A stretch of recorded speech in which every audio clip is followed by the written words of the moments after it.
everybody. It's Allie, and welcome to our Y&R Chat for Sunday, October 12th, 2025. This week I learned that every single night, Michael tucks Lauren's little feet into a bundle right into the blankets in the bed, and then he gives her little toesy woesies a kiss goodnight. That is darned adorable. I feel like I was just let in on an intimate detail that maybe I shouldn't know, but I'm glad that I do know it, and I believe it 100%. I can visualize it. Oh my, that's love.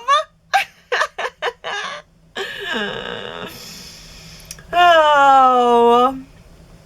I also learned that Michael and Christine, while they're watching their favorite shows, they both like to mouth along the words right along with the screen, right along with the actors and the action. Is that weird? I mean, it can't come up all that often, right? I mean, unless you're watching the same stuff over and over. I mean, you can't mouth the words to a show that you're seeing for the first time. But it's an interesting little habit. And Christine likes to pick off of Danny's plate. No, I'm done. Keeps picking. That's adorable also. Michael does it with books. Michael is a voracious fiction reader, and he likes to read fiction so that he can act out all the parts himself. I'm not surprised by that. It feels right on brand for Michael. And by the way, I am sure that Michael Baldwin is going to love the fauna and the flora. He's going to be acting out all the characters himself.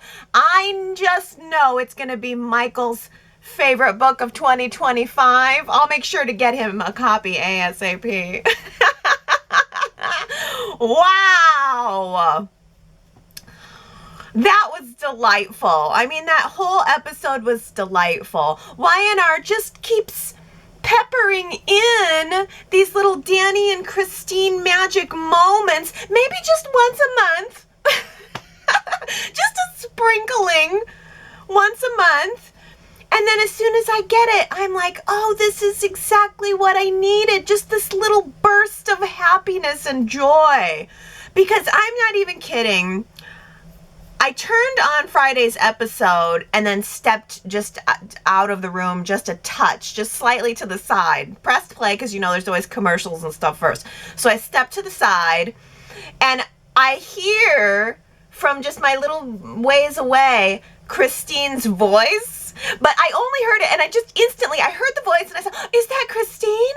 And so I came back into the room and sure enough, it was Christine and her big, beautiful smile, as bright as the morning sunrise.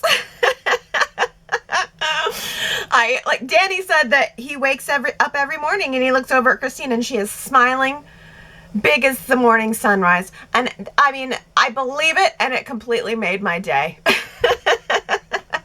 I hope Y&R continues to give us these romantic moments with them all the way up to the wedding. And Danny and Christine mediating Michael and Lauren's argument was so perfect. I mean, if Michael and Lauren's entire fight served no other purpose than for them to make up right there with Danny and Christine, then I approve so wholeheartedly. What a pleasure. And I really enjoyed that they mixed up the couples. that it wasn't just more Lauren and Christine, because we've had that a couple weeks ago, and then like the guys. I really liked that it was Danny and Lauren specifically, and Christine and Michael. I thought that it was really adorable when Danny said you're cute when you're angry to Lauren. He just has that Danny way about him that you just know he's being silly and playful, and it was, you know, she has a right to be seriously mad, but I just love that Danny brought it back to the love. That was such a Danny response. And then seeing Michael and Christine sitting there with their pink cocktails, everybody with their pink cocktails. But I just couldn't help but think about the long road that Christine and Michael have had. I mean, they started out pretty bad, but then they were also partners for many years. So, I mean, they've really had some ups and downs, and just seeing them together after everything they've been through, it just felt really special to me. And I'm happy to know that Michael and Lauren are both going to be involved in the wedding. It's perfect. It's all just so perfect. Now, where is Phyllis to destroy it all? Phyllis had the French toast with extra sugar on Victor's tab this week. I don't believe for a second that she eats French toast with syrup on it. Just slathers the syrup on it. I don't believe it for a second. You do not have that body and eat French toast with syrup, but okay. Suspension of disbelief. Oh, that was a great confrontation, Phyllis and Victor. And then at the end of the week, Phyllis got a special summons from Kane for her next assignment. But I have to say, none of that was as good as Phyllis's scene with her son. That was phenomenal. That was probably the scene, well, it's hard to compete with Danny and Christine, but that was one of the scenes of the week for me, because Daniel accidentally confessed his feelings for Tessa to Phyllis. I guess I should revise that and say Phyllis tricked Daniel into accidentally confessing his feelings for Tessa, and it was such a highlight, I must tell you. Phyllis was asking Daniel about Tessa and his feelings for her, and of course Daniel was protesting. He was saying, oh, we're just friends. But then Phyllis said, well, you know, I talked to your dad, and so I already know. And Daniel said, oh, great, Dad sold me out. And Phyllis revealed, no, he didn't sell you out. I was bluffing. Gotcha. Wow, what a moment. I mean, that moment was just so purely Phyllis. Mwah! Mwah! Kisses, mwah! Kisses, mwah! Kisses! I mean, man, any company in Genoa City should be lucky to have Phyllis on board with those skills.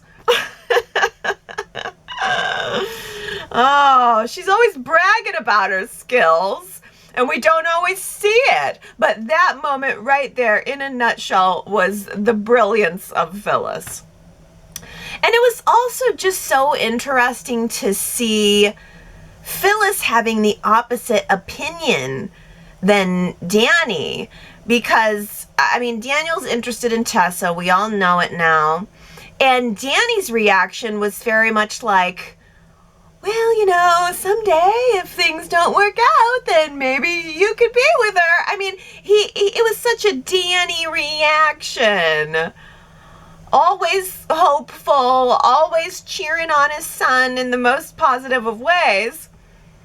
But Phyllis had the, I don't know, maybe arguably more rational reaction to it all, surprisingly coming from Phyllis. But she said, Tessa's married, so why don't you just let the married couple work it out? Why don't you just stay out of it? Which is kind of impossible considering the fact that, I mean, Mariah asked Daniel to get involved, and then he volunteered to get involved with Tessa and their hunt, and especially considering Daniel's feelings for Tessa have grown a lot deeper. I mean, that scene in the park where he was telling her how strong she is, and then she thanked him for being her best friend.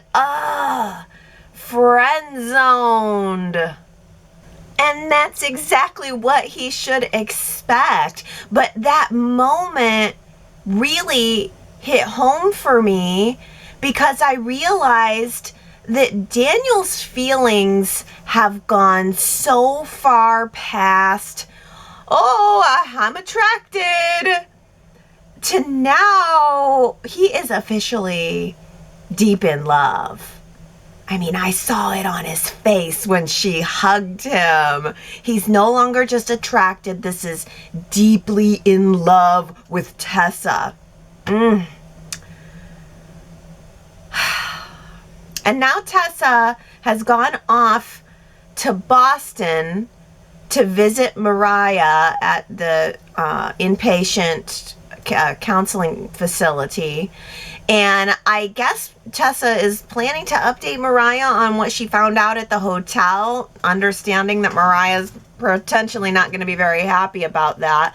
And also, I don't really feel like she found out anything. I don't feel like the update was all that useful.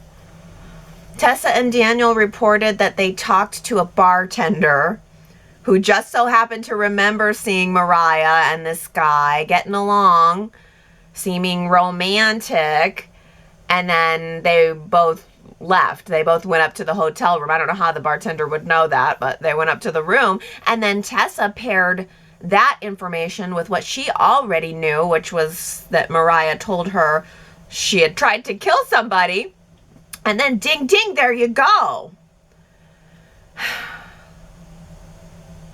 One tiny little interesting development was Daniel's suspicion that this guy might be out for revenge. So, I mean, that gives me a little bit of hope that something's gonna happen here, that maybe this guy is gonna show up and maybe we're gonna actually see some action. I mean, not that I want anything bad to happen. Or maybe I do. Noah's been in a car accident and it's really, really bad. He's probably going to be a completely different person when he comes out of this. Literally. Oh boy. You know, Sharon had a funny feeling that something was going on with Noah. Premonition or mother's intuition? You tell me. Maybe it's both. Well, my soap opera fan intuition is telling me that Noah and Allie are not together anymore, because Sharon said last week, I think, that Noah and Allie are blissfully happy. And that tells me that, yeah, they're broken up for sure. That's probably why he's opening up the club in LA. Allie's probably still in Europe and he's trying to flee his broken heart. And now Sharon's gone to LA ahead of Nick. And then Kyle is going to LA. In fact, in the previews, Kyle is pumping Victoria to find out where exactly in LA Claire is. I mean, Kyle, what exactly is he going to do? Is he going to be hiding behind the bushes with a pair of sunglasses and a fake mustache, like sitting there watching Claire and Holden as they hold hands and skip through the city of angels? Jack Abbott has truly found his match. A woman who hates Victor Newman almost as much as he does, and who will participate in revenge plots with him. Wow, that's exactly what I was hoping for, actually. What a revolution. I mean, what would happen if more spouses, more partners on Y&R were like Diane? What would happen if more partners supported the dastardly deeds of their mate? You know, what would happen if more partners just jumped right in on the fun? It would be a completely different show, I can tell you that, because a lot of the whole premise of soaps is one partner does a bad thing, the other partner doesn't like it, or has to find out about it. I mean, Michael and Lauren are a perfect example. But Jack was just so enthralled that his lady would not only not scorn him over this, but support him. Support him in his plan against Victor Newman. And he was just so taken by it that he planted the biggest, most passionate kiss right on her lips. I mean, it was the most romantic moment of the week for sure, coming together over their hatred of Victor. I want to use the AI program to get back at Victor. Now, before you get mad at me, and Diane just says, no, I love it. What could be more romantic? What could be a bigger turn on for Jack?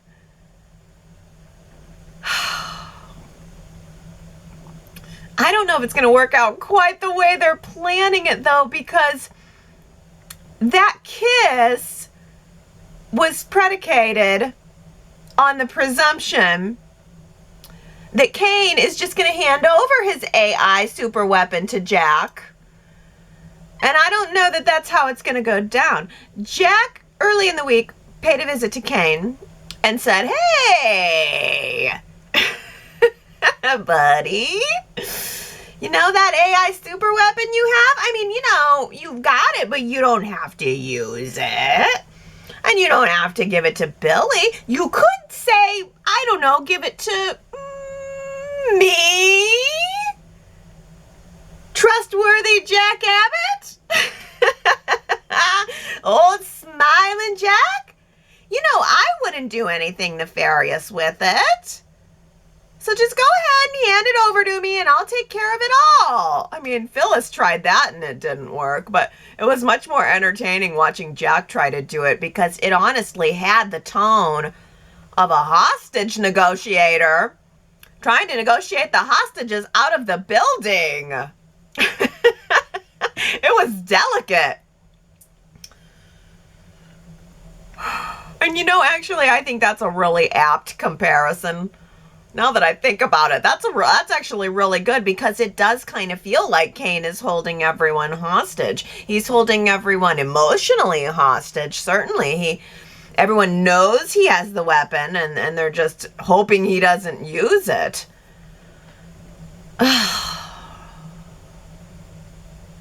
But of course, he did not agree to just hand it right over. I mean, not right away. I don't know that he will. I don't know that he will. But I will say the odds increased as soon as Newman Media published that scandalous article about Kane. Ooh, finally. I was happy to see that. Although, I don't know, didn't Newman Media publish an article before? This is the second article, isn't it? I could swear there was another article.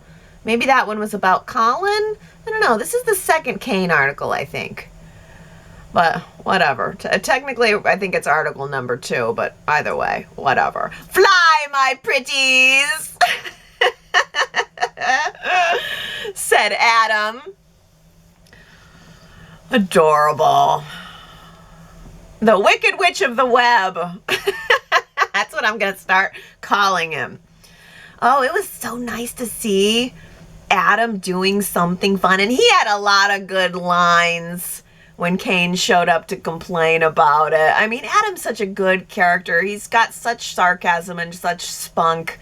And it's so fun to see him actually being used. And it was really nice to see Chelsea standing right there beside him in solidarity. Wow. Actually, that is the second occurrence of that happening this week. Another partner who's going along with the deed. Wow. Wow. But wait, where was Adam and Chelsea's passionate kiss? Like the one Diane and Jack had. Where was Adam and Chelsea's passionate kiss? The timing of this article being published is very bad, because if Victor was hoping that Jill was going to jump on to his side, then Victor really should not have published a tell-all article about Jill's precious baby boy. That was not a way to win her over. And Jill is the key to it all, everybody thought. And I'm not sure she really made a whole heck of a lot of progress this week. All Jill really did was spend her week busy defending Kane to basically everyone. I mean, she didn't really listen to a single word that anybody said about him. I think Jill decided that she was going to support Kane, and everything that she has done thereafter has been supportive of Kane. Jill did not know about Colin's final swindle, though. But ultimately, it really didn't make that much of a difference to her. Jill was with Colin when he died. She believed that he wanted to make amends. She believed that he deserved forgiveness. And so, even though Victor dropped that information like a bomb onto her, it really was a moot point in the end. I mean, Jill and Kane are kind of in the same boat. If you think about it, they're really the only two people who forgave Colin. They're the only two people who believed in Colin. And I think that's a big part of what is bonding them right now, the love that they share for Colin. So Jill made a trip to the ranch this week. She made 2 separate trips to the train. She made a trip to Jack's office. But did she make a trip to Billy's house? Has she had any further contact with Billy other than the accidental run-in that they had the very first time she showed up? I don't think so. I don't think she put quite as much effort into trying to bond with Billy. But she did look great on the new ranch set. I will say I was really digging her turtleneck and vest combination. And I thought that she really stood out standing on the ranch front porch, which I feel like that's the first time we've ever seen that. Have we ever seen the front entryway, outdoor entryway to the ranch before, or is that new? And I don't know if you guys noticed, but it was fall at the ranch. There were some fall trees behind Victor when he was sitting in his chair, and I think there's been some fall decor or fall leaves, fall foliage at Chancellor Park too, so it's definitely fall in Genoa City. We're gonna need Sharon to get the crimson lights decked out for Halloween soon. But yeah, I don't remember ever being in that outdoor part of the ranch. That felt new, and it was a really great shot of Jill. She looked really beautiful standing there in that lighting, especially right after she had the argument with Nikki and Victor. It was kind of unfortunate coloring for Jill, though, because I just noticed that Jill had on very dark colors, very muted color palette. And then Nikki came in with her bright orange and teal skirt, bright orange blouse with that chain print is very popular right now. I keep seeing that. Bright orange with teal chains, teal skirt. I mean, she just stole the screen. It was really hard to look at anything else. So I feel like Nikki won the fashion show portion of those scenes, but I also feel like Jill had the better lines. Man, that moment when Nikki and Jill were both fighting about Catherine, and Nikki said something about, well, Catherine did love you. Catherine did care about you. And Jill broke into tears almost, and she said, yeah, but I wasn't you. That was such a dramatic moment. I'm not sure it totally matches my memory, though. I'm not sure I ever really felt that way. Did you? I never really felt like Jill had to live up to Nikki in Catherine's mind. Did you feel that way? Oh well, it was a great moment, a great dramatic moment, so I'll take it. Okay, we have really got to talk about Lily. Do I have to? Because it would be so easy to just skip it, and that would be my preference. But I feel like at this point, it just absolutely needs to be said. Lily is such a drag. Her entire character serves no other purpose right now other than to just go around town from place to place smack talking Kane. If she's not smack talking directly to him, she's smack talking about him. Now,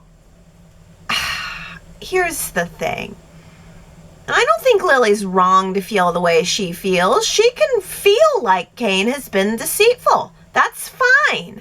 She's allowed to have those feelings. She can disagree with his tactics. That's also fine. She's allowed to have an opinion. And she can even hold Damien's death over Kane's head. I feel like that's understandable. But it's the constant repetition and the fact that there is nothing else coming out of her mouth alongside of it, that it's just exhausting, just exhausting.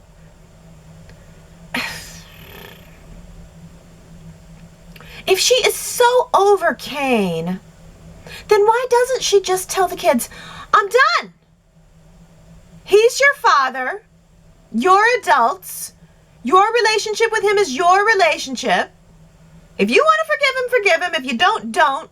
If you want to stay mad at him, stay mad at him. I'm out of it. I've got my own life. Somewhere.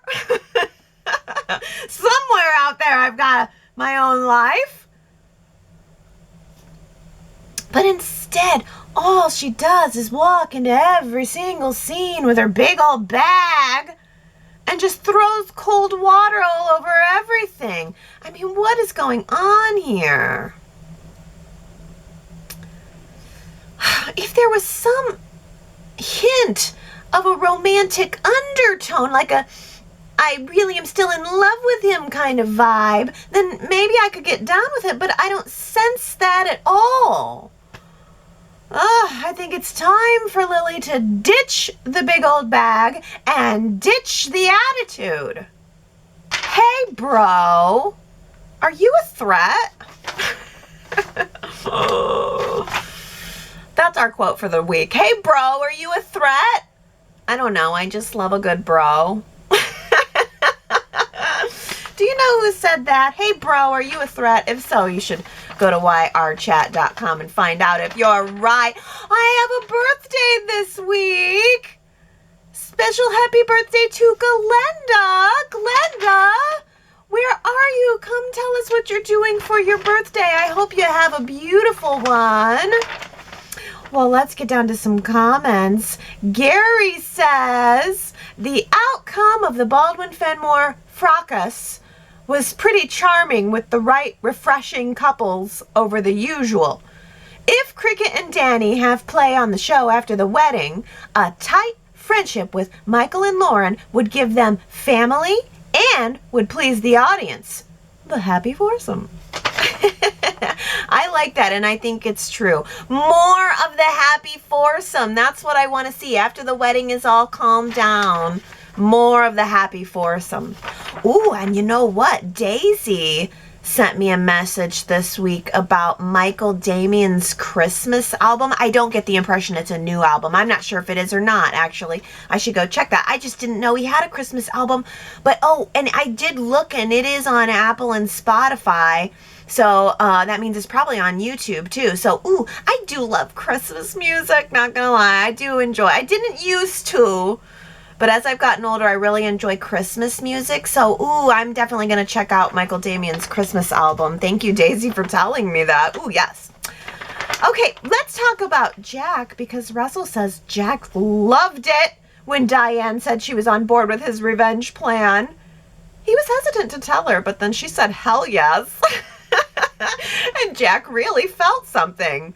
I think they're about to lock his office door for some afternoon delight. Yes, love in the afternoon. I know, that was fun. It really was fun. That's exactly the outcome I was hoping for.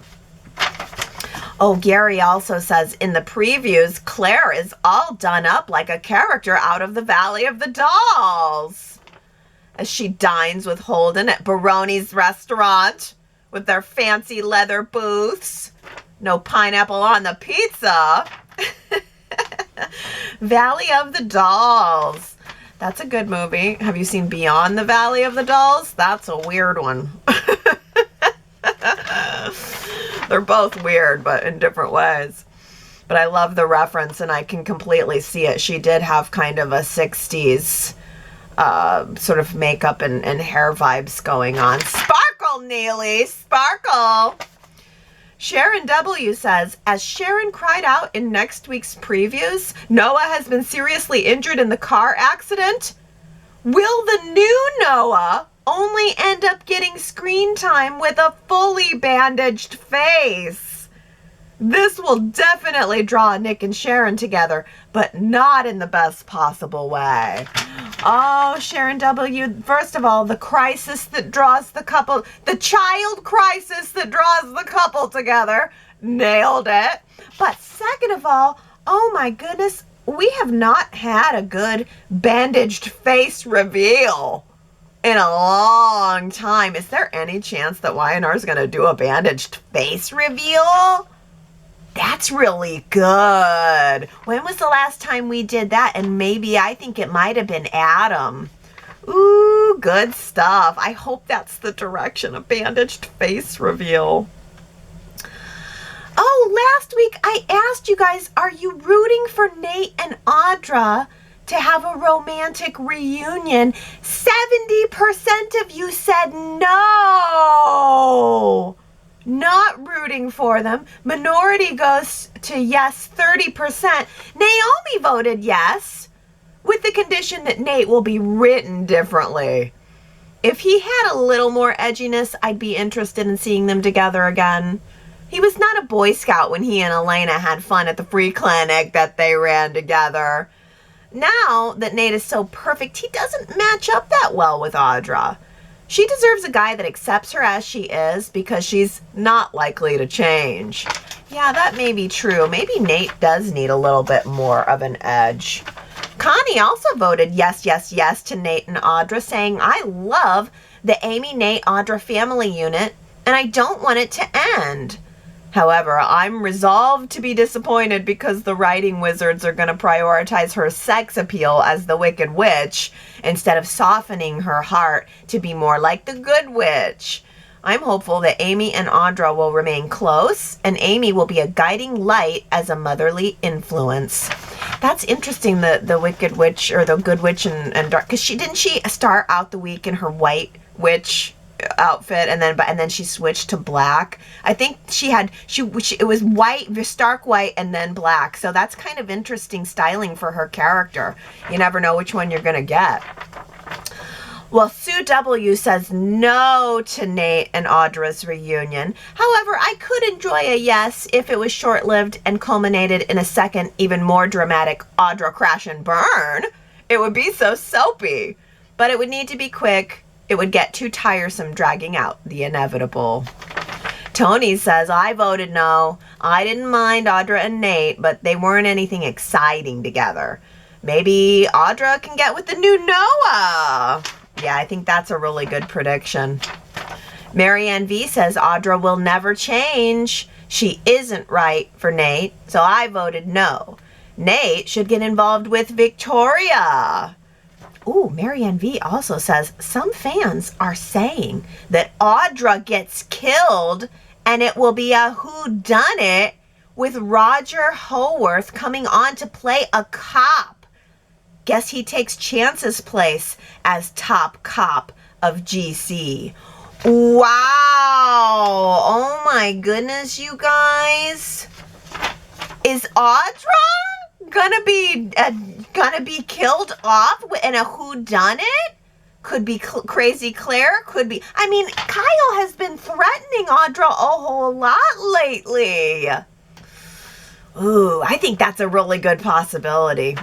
I'm keeping an eye on that. Okay, let's talk about Daniel, because Connie says, chatters and parents all over the world can applaud Phyllis for her clever ability to get her kid to tell the truth. Who hasn't pretended to already know the facts to elicit a confession when investigating suspicious behavior? Daniel took the bait, hook, line, and sinker when she tricked him into revealing his conversation with Danny about his feelings for Tessa. As a mom and a retired elementary teacher, I have mastered this detective technique. Seeing it in action was great, and it cracked me up. Well done, Y&R, and well played, Phyllis. Oh my goodness, Connie, you're a retired elementary school teacher? That is like a badge of honor that you should be wearing. And I can imagine that you would have used a skill just like that to get out the information you needed. And Phyllis just did the exact same thing, didn't she? That's funny. I definitely don't have that skill. I hate to admit that I don't think that ever would have occurred to me. I'm just not that crafty. I'd be a terrible detective. Well, Dolores says, hats off to my girl. Normally, Phyllis has managed to grate on my nerves with many of her antics, but today she was awesome. She killed 2 birds with 1 stone. She checkmated 2 Newmans with such finesse, I just wanted to stand and salute her with gusto. She pegged the weakness and fear in Victor with such cleverly delivered insight into his dashed hopes to topple and or dominate Kane. Along come Nick, wanting to school or encourage her not to team up with Kane, and she was not having his plea, but in return schooled him on his life choices, only within the vision of his father, as well as Victor just being just as guilty of the same business moves and motives, past and present. In other words, don't preach to me about the evils of one, and then you're living, working, and encouraging another, your father. The question for Nick, are the Newman/Victor only allowed to dominate/control it all? Way to go, Miss Phyllis Summers. Yeah, she definitely is not afraid of Victor. And even though I think Phyllis still loves Nick, she's also not afraid of him. Yeah. Sharon W. says, some or many may disagree, but the scene with Kane and Phyllis today, the intense looks they were giving each other, made me think that they could have easily come together in a passionate embrace, solidifying the bond that they seem to share between them. I'm going out on a limb, but with the looks they convey to each other, I think they could be a hot couple. Wow! I did not interpret that scene that way, but I like the way you think. And I think that's a good poll question for the week, right? Kane and Phyllis, are you detecting some romantic chemistry there? Are they going to hook up? YRChat.com. Let me know if you're feeling the heat between those two. Dolores says, let me just say, one of the most supreme reasons that I am a huge fan/supporter of Kane, he never lets the opposition see him sweat. Forever in control, even if things are unsettling. He is a fair better chess player in this game than TGVN, and Victor is going to learn about this part of Kane more than he has anticipated. Boy, oh boy, I am deeply anxious as to what's going to happen next and what it is that Kane plans to do to counter the ambush by Victor/Newman Media. He summoned Phyllis, and she says she's with him. Is she really ready for what's to come next? It's getting so good. Yeah, what is Kane's counter move gonna be? Because he definitely seems to have one. And if he's calling Phyllis into action, is he gonna use the AI? Steven says this more evidence today that the AI doesn't even exist, nor does Kane have a stable of hackers. Because if either did exist, Newman Media would have featured a barrage of exclusive reporting. Here's some sample articles that Kane could have planted on the Newman Media website from Steven. I'm going to give you my top 2. Blackmail on a train. Mogul forges widow's letter in extortion attempt. That'd be a way to turn the tables. An article accusing Victor of forging that letter. And I like this too. This is funny. Top headline at Newman Media. Ranch on auction. Everything must go. Open house today from 9 to 9. Would that be that? Honestly, that's brilliant and would be hilarious if that was Kane's counterattack.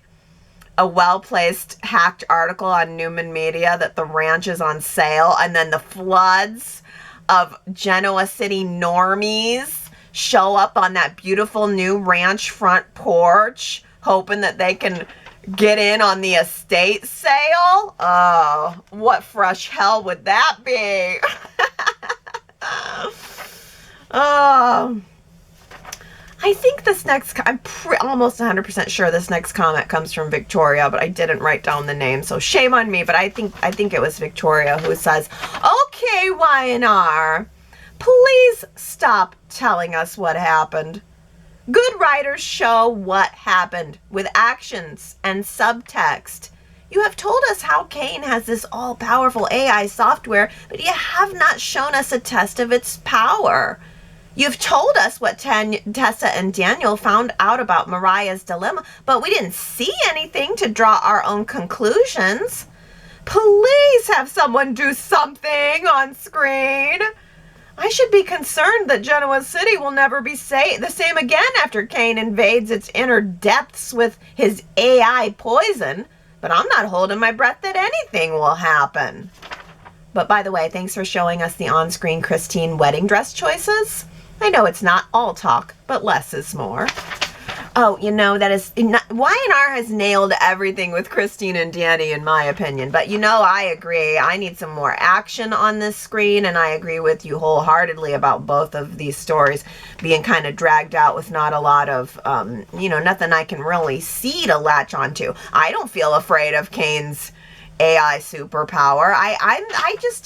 I latched onto my mind that it doesn't really exist, and now I just keep thinking, I think it's all a bluff, and that's brilliant. That's a brilliant move on Kane's part, but I think it soon needs to be revealed as a bluff, or it needs to get used, and I like Steven's idea of putting the ranch on sale. Oh. Gary says, something must be done about the Lily situation. And Connie says, I'm starting to think the writers are leading the witnesses, the audience, to be just so fed up with her shenanigans that we can summon up some sympathy for Kane. Yeah, Connie, that's really smart. Maybe it's just that by using Lily as so against Kane, it whips up some favor for the audience in favor of Kane. Sue W. says, as the chatter consensus seems to be that the actress is pregnant, perhaps Y&R is setting up her maternity leave scenario for viewers to not miss the obnoxious Lily so much, but to then calm down about her once she returns, all refreshed and giant tote bagless. In the meantime, viewers will have to shift being irritated by to some other characters. Yeah, that's a good point. I mean, surely Crystal Khalil is going to be going on maternity leave here soon. So we're just going to have to find somebody else to be irritated with. Although maternity leave, it happens so, they're so strategic with it these days. I mean, we might not even notice her being off screen. They film everything so cleverly. The gap might not be noticeable at all. Oh, Victoria says the scenes between Nikki and Jill today were magical. They both had tender and generous compliments to offer each other. They gave each other much needed praise. But in the next breath, they tore it all away, yelling and berating each other. We have so much to look forward to. Either the compassion or the anger between them will have to come out, possibly both at the same time. Connie says it was a bad day at the Newman Ranch and such a disappointing welcome scene between Jill and Nikki that left me ticked off. I thought Nikki was extremely rude, unnecessarily abrasive, and downright hateful to Jill. She never hugged her or expressed any kind of condolences about Chance until after Jill brought it up and thanked her for her note. Her only kindness was to thank Jill for approving her running Catherine's company. Then the mean began with, "You damn well better tell me what you're gonna do about Kane," followed by an interrogation and accusations that Jill was lying about the knowledge of Kane's business dealings with Dumas. She berated Jill for meeting with Kane as her first stop and made a snarky comment about seeing him ahead of your own son. She hurled accusations against Kane's character that described her own husband's character flaws to a T. So basically, she was attacking Jill's stepson for being just like her husband, and then said Jill's complicitly turned Kane into a monster. Wow. Wow, yeah. You know, Dolores says, I can understand Jill's thoughts and behavior regarding the situation. She's a mother. I feel first to a biological son and another by choice to embrace as her own with equal love and devotion. I find Victor and Nikki impossible to expect her to disown or reject any of her sons regardless, especially in a business situation. She may be disappointed, but not unloving toward them in whatever they do. It's that she doesn't have the same attitude that Nikki has regarding her children when they do anything that don't meet her approval. As her, Jill's choice to be a mother to Kane, she may not see his misguided motives, but she felt his behavior in some aspects is results of his pain over family and past deeds of his father. Yeah, I think Jill definitely sees something in Kane that nobody else in the town is really seeing. And I think that, I think Jill probably is being a good mother by defending her son. And especially in a business situation, I can't imagine that her loyalty should be stronger to Nikki and Victor than to Kane, but that's what they were hoping for.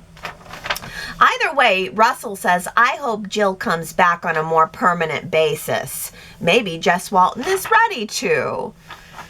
I really hope that too. I've enjoyed Jill a lot this time around. It's been nice having her on the set. I think she said she was going home soon. She was going to Europe or something for a treatment and let us know that she's doing fine. It's probably a beauty treatment or something, who knows.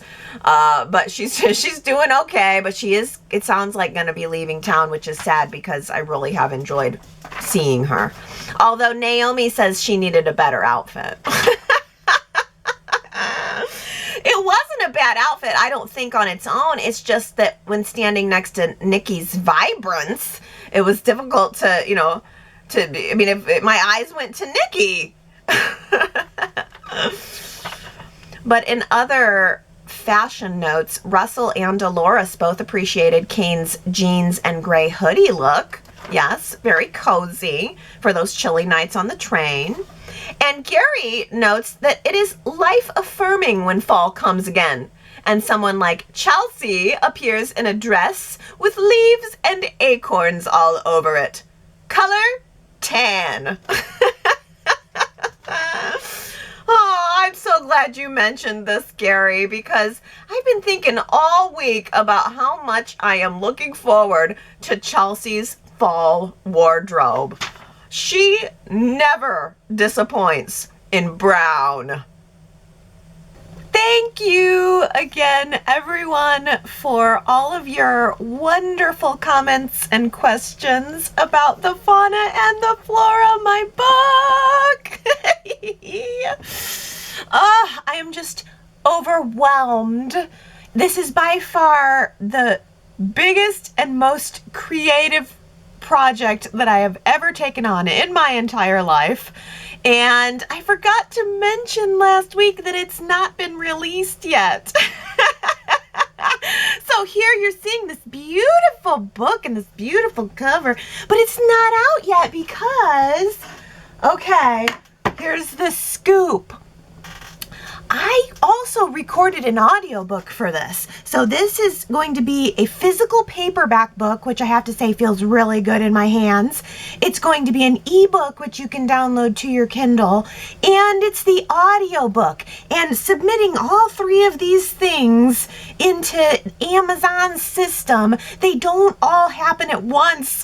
So I'm trying to coordinate all of these different formats for the book, and the audiobook is the last piece to come together, and I feel like that's the piece you guys are really gonna love, because I narrated it. I did 20 different voices. It is like a stage play. It's crazy. It's so much fun. And there's an original song in it. But it takes time for audiobooks to be approved. So that's the last piece of the puzzle that I'm waiting on. The paperback and the ebook are totally ready to go. I'm just waiting on that final piece to fall into place. So as of now, I am scheduling a release date of November 11th. Mark your calendars. November 11th, the fauna and the flora will arrive.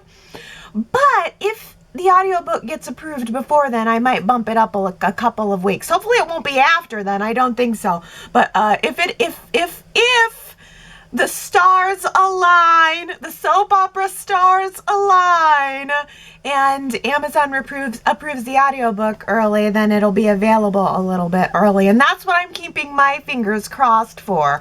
So that is the full scoop. November 11th, the fauna and the flora, the soap opera in a book, the story I've been waiting to tell for so long, for an entire lifetime, the story I've been writing for 6 years. November 11th, or earlier if I can swing it. If you want to get the latest scoop on all of that, please just sign up for my email newsletter, because I'm going to send information out to everybody as soon as I have it. You can go to yrchat.com/storylines to sign up for that. And I'm also going to be sending out a trailer, which I finished this week, which is really juicy, and samples of the beginning of the book, which is really epic. I'll just say that, epic. And as soon as you see the opening, you're going to understand exactly where we are. I can't wait. So yrchat.com/storylines. If you want to be the first to know if it's going to release early, and where I'll send you all the links, the trailer and all that stuff will be available first and foremost through my email, and I'll keep you updated here on Y&R Chat too. Again, thank you everybody for caring. It's almost overwhelming, and I'm like so not good at I don't know, I feel like I'm not very good at like putting myself out there, and this is the first time I'm really going to be putting something that I created out there. You know, it's one thing to sit here and be a critic's voice, and it's a completely another to know that my story's going out into the wilderness to be discussed and pulled apart, and I sort of relish that part. I'm sort of looking forward to that, but yeah, it's a totally new head trip for me. But it's so exciting, and it's really been a wonderful bonding thing for my daughter and I too. She loves the book. I read it to her, and then I gave her one of my other copies. This is an advanced copy up here, by the way. I gave her my other advanced copy, and she sits there and she reads it, and she loves my character voices that I do when I read it to her, and all that's in the audiobook. So yeah, it's coming. It's coming. Be just a little more patient. It's almost here. I can't wait. So that's that. That's my F&F update. But certainly come back next week for more Y&R Chat updates. I love hearing from you guys. Make sure to leave your comments about the show this week. It's always wonderful to hear from you. And come back next Sunday. There will be more to discuss then. I love you guys, and I hope you have a great week. See you next time. Bye.